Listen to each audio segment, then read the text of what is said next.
Welcome. My name is Dr. Nadira Hamid. I'm one of the interventional echocardiographers from Minneapolis Heart Institute. And today is such a pleasure to introduce you, and I'll be speaking to you for the next half an hour with Dr. Jonathan Schwartz, who is one of the PIs in the TRILUMINATE trial. And huge congratulations on your late breaker at TCT 2025. And really, you'll be talking about the lessons learned all of the 800 over patients who are treated with TriClip from the TRILUMINATE trial. Yes. I mean, what an achievement to begin with. Couldn't agree more. I think it's great that you're finally getting a very large cohort and you get to see sort of, we're not quite at true real world analysis yet, but it'll be nice to be able to get this data out to the That's right. And the title itself, The Lessons Learned, and I think it's so timely since the commercialization and the FDA approval last year, April last year, I believe.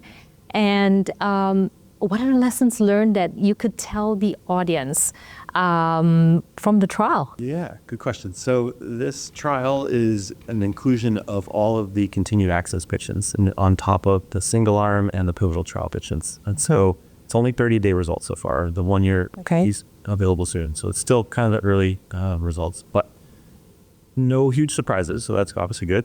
Number one, the inclusion of the continued access patients, overall, the TR reduction was still just as good as it was before. So about 82, 83% achieved moderate or less TR at the end of the procedure and at follow-up at 30 days. Still very safe. Adverse outcomes were very low, which is excellent. And so it offers a good option for patients, even if they're potentially high risk. And then we also looked at patients that have devices with leads across the valve. And actually the TR reduction was even just a little bit higher than patients without lead devices. And so even in those cases, again, there's a little bit of appropriate selection. If your lead is right in the area of where the TR is, or it obscures your imaging to the point where you can't do the procedure safely, those patients weren't included. But the ones that were able to be done had an excellent TR reduction, and it was very safe for them as well. Oh, that's fantastic. And in the experience, with the continued access, as you mentioned, right? I remember during the screening process, as both of us were active in the TRILUMINATE trial, the continued access where there are complex anatomies as we screen them, including the CIED-related TR, but they really have done remarkably very well in terms of the outcomes and with the TR reduction as well. What is your experience now that we're in the real world and across the country? Yeah, good question all again. So one important point there is in the pivotal trial, we had the randomized arms, and then we also had the single arm. The continued access did not do that part of it anymore. So it was pretty much anyone that met inclusion criteria, as long as it wasn't outside the IFU of the device, could be enrolled in the continued access. So a sub-analysis of sort of those single arm type patients where you maybe weren't confident that if you get moderate or less, but you thought you could maybe get a reduction, those were all included, but not analyzed separately. So despite that, the TR reduction was still excellent, which is very good. I think as the trial ended and now we're in commercial use, there's still a lot of learning to be done, even though we've had it for a year now and a little bit longer if you were in the trial, obviously, both from an imaging perspective and a procedural perspective. What I think reflected in this trial that is being presented at TCT this year is the device time and the procedure time dropped significantly after you reach 10 or more cases. Not a huge surprise there, but both since the procedure time and the device time are going down, that tells you that we're learning a lot, both from an imaging perspective and from a procedural perspective. I think we don't have any specific data for TriClip with regards to like single center and case volume per operator and how things look over time there. The closest thing that we can look to is there was a 2019 paper looking at MitraClips where significant improvements were seen at 50 cases with device time, safety, and results. That continued up to 200 cases. And I think most centers, even the highest volume, maybe they're starting to get close to that, but we're not even really there yet for most of the centers. So absolutely, all are sort of excited about this, and I think we like to make corollaries with some of the MitraClip trials. It's a little bit of a different animal, but we're getting there. I think it's become a popular procedure, and I think we're going to learn a lot of lessons that we get along that time. Yes, and you did mention, we would need 10 cases, right? What is in the real world now? Do you think, what's the learning curve for operators and imagers? Do you think we need more of 10, at least 10 or less? Yeah, that's tough to know. I think it's a little bit specific to each center. Yeah. I do feel like it makes a big difference if you have the same team for each case, the same imager and the same implanter, which I don't know how often that occurs worldwide. I think in general, there are dedicated structural imagers, obviously structural interventionalists, but the communication is a huge part of the case. Absolutely. I think another important aspect of this is the preparation for the case. So the cases where you're really concerned about maybe grasping or optimization of the patients early, it's been shown that very good results can be obtained if you have met the patient a few days ahead of time and aggressively diurese them. Sometimes leaflet gaps that were not approachable with TriClip become approachable. And then there's some other tricks, things like using PEEP during the case. So if the patient's most of these patients are going to be intubated during the case, adding some PEEP with their ventilator. Yes. Bring the gap closer together as well. So there's little tricks and tips that I think as you get further along and do more cases, you can focus less on the actual maneuvers and using the device and the imaging and how to get the pictures and switching to transgastric views and all that to, okay, we know how to do all that stuff. Now let's work on optimizing the patient. Well, that's beautifully said, because it's so important to optimize these patients before any tricuspid intervention, let alone TriClip or even TTVR. And do you and your partners, do you think the pre-procedural imaging, would that plays a huge role? That kind of predicts the intraprocedural, what to expect in terms of the views and whether or not to use 3D ICE catheters. What are your thoughts about it? And what was learned from the TRILUMINATE trial and now in the real world? Right. It feels a little silly answering this because you know all these, but just to speak it out and add your thoughts too, of course. Yeah.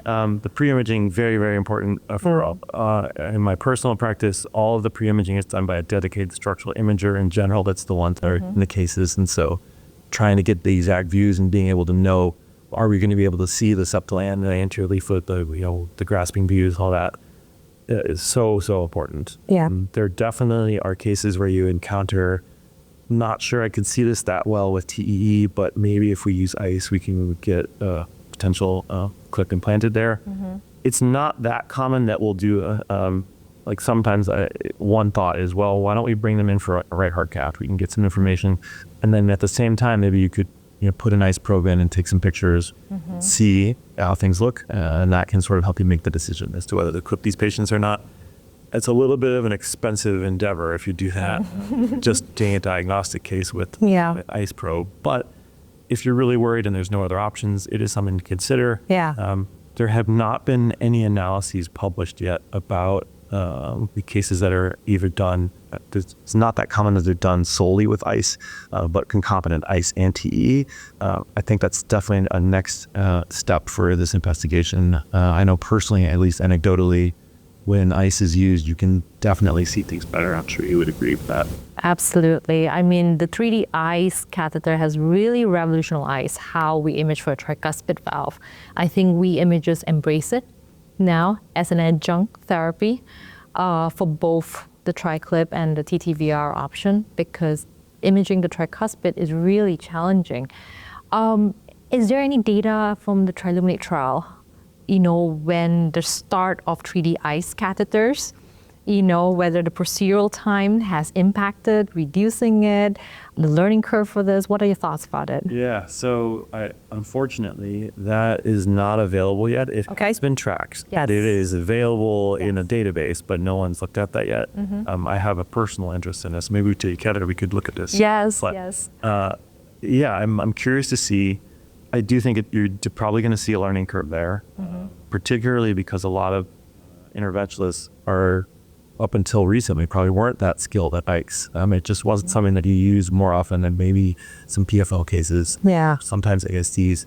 And in general, that's 2D, completely different and much, much easier than trying to image a tricuspid valve. So I think it's useful maybe to look at this and see if ice impacted case times, but I wouldn't be surprised if up until a certain number of cases, schedule time is actually longer. Yeah. Also, there's probably a little bit of selection bias there because if you're using ice, kind of by definition, those cases are going to be more difficult from an anatomical perspective. That's true. And also there's a learning curve for the ice catheters. Both of us know. And the 3D navigation, which you helped part of the process as we launch it. Thank you very much. Has really helped in terms of navigating the TriClip in these procedures. From the trial itself, you mentioned about the strategies of TriClip. Yes. What can you tell our audience in terms of the best approach to try and get the best outcome for these patients? I know it's a huge ask because the tricuspid valve, we thought mitral was hard. The tricuspid valve has so much anatomical variation. But what can you tell our audience here, the lessons from the TRILUMINATE trial? Yes, so I don't know if I can really proclaim any lessons yet. It's almost more of just a description of what was used during the trial. Right. There has not been a sub-analysis of which specific strategies for each type of patient. Right. To do that, I think you would have to make categories of sort of similar anatomies and then compare different clip strategies. Part of that is going to be tricky, I think, because as we've sort of progressed through the TriClip procedure, we've learned what works best. And so maybe certain strategies aren't really used anymore that were used initially. And so I don't know, it'd be interesting to see is the difference just that maybe we weren't doing the right thing earlier, or maybe it was taking a lot longer, is there some learning curve differences, or is it the actual strategy that's making the difference? Yeah. That said, in general, most of the time when there's an anterior septal, posterior leaflet, as you mentioned, there's a lot of variability in the anatomy, but in the trial, most cases use anterior septal clips, either 1 or 2. I think the average implant was 2 for the cases that are patients that were numbers 10 through whatever for each site. Okay. We did look at specific strategies. So the one that was used most often was sort of like the zip-in clip, where you sort of start a little commissural and you go more central on the anterior and septal leaflets. And then much less frequently clipping to like just the anterior or the posterior and the septal. Very, very rarely is it just the anterior or posterior. That's right. I don't think I can draw any conclusions from what the best one of those is yet.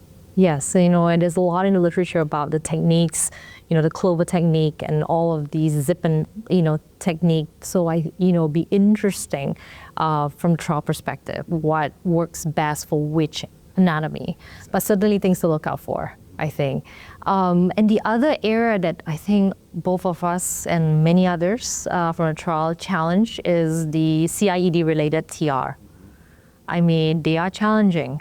And we would like to reduce or eliminate the TR for these patients because they are not candidates for extraction and they are high surgical risk patients to begin with. And so they are limited in their options for their TR therapy, and these patients are sick. They are symptomatic and they've been left alone, and there's a huge discussion among the community as to what's to do next, right, for these patients. And I think TriClip from the trial data has shown to be a remarkable first step to treating this TR. What can you tell us about these patients from the trial? Yeah, so trial results were very impressive. I think if anything coming into this, I would have thought that maybe patients with these leads that was, at least it's in some way contributed to TR, that you may not get quite as good a reduction. That's not the case.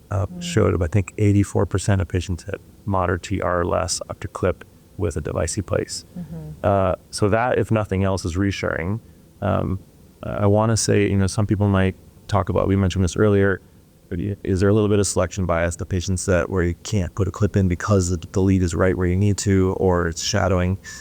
Despite all that, about 2/3 of patients in prior trial, previously studied published data, showed that they still get enrolled. So there's not that many that get excluded. There are some options in the patients that maybe do have a lead that is problematic. And it a little bit, I think, depends on the expertise at your institution. So I come from a place where they're very aggressive in lead extraction and replacement or management. And so I wouldn't say that commonly, but if we need to extract it, it is a good option, even in patients that you may not think it would be a good choice. And we've had good success with that. That hasn't been published yet, so we'll see how that affects things. The other thing is articulating sheets can be used. And so let's say the reed is in the way. Hopefully it's not adherent to leaflet, but if it's not, then you can sometimes snare those and move them to the commissure. Allows you to get the imaging you need and then also get the clip in place that you have to. So again, none of that's published, but it's something that we're learning. And then I wouldn't be surprised if we have like some case studies coming out where a patient is been treated that way. And my guess is you're able to get pretty good results there. That's right. And I think it's such a great therapy because it's safe, without any much impact on the RV function as well. And I think these patients do feel better from, the paper from the TRILUMINATE trial by Hirsch, Nye as well, and the group as well. So certainly, it can be a first therapy. What do you think in your practice, clinical practice, with the lessons learned, and you're one of the PIs in the trial, your algorithm when you review patients in the clinic, what therapy? There's so much, tricuspid, devices out there. And so what can you tell our audience and how we can screen these patients and decide which therapy is best, including for TriClip first? Yeah, great question. So first, we like to make sure, is the patient someone who would benefit from this? So number one, are they not too frail? They have a good quality of life, someone that do something they can actually benefit.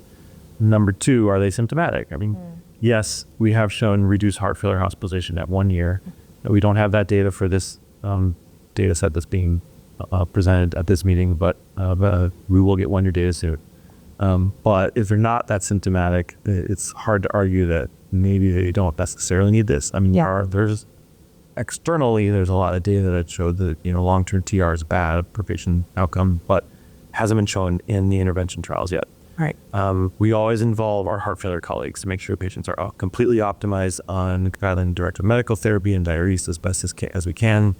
We then move on to imaging, make sure that the imaging is done by a structural imager, get all pictures of the tricuspid valve, make sure that the anatomy looks amenable to a clip procedure, and that you can get the pictures that you need. And then we'll also do a right heart cath just to confirm that these patients are completely optimized.